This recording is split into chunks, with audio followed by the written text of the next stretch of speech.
Ato ng sayro ng dugang pang mga balita sa Mindanao. Makabanato si Efren Mamak live sa General Santos City. Efren.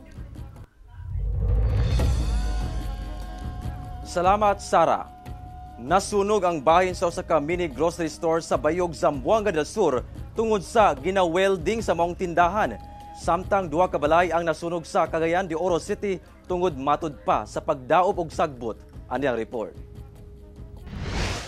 Sunog sa dipasa sa may bagsakan. Naabo hinuon ang bahay ni ini ginaparenovate nga mini grocery store sa Purok Maraw, Barangay Dipasi, Bayog, Zamboanga del Sur human gilamoy sa kalayo pasado alas 11 sa buntag adlawng Miyerkules.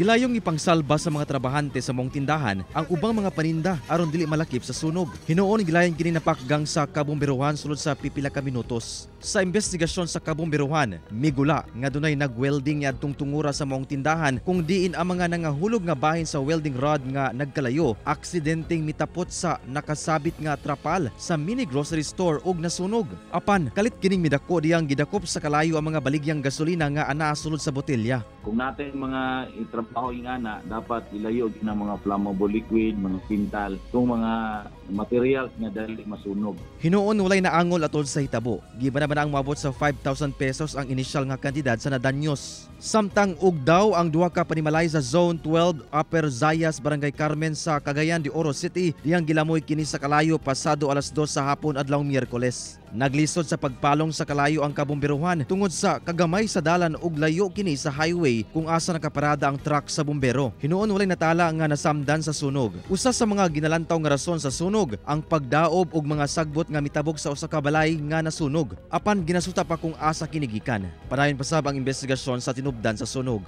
Kauban si Gary Balantay ug Bong Vicencio, Efren Mamak, 1 Mindanao.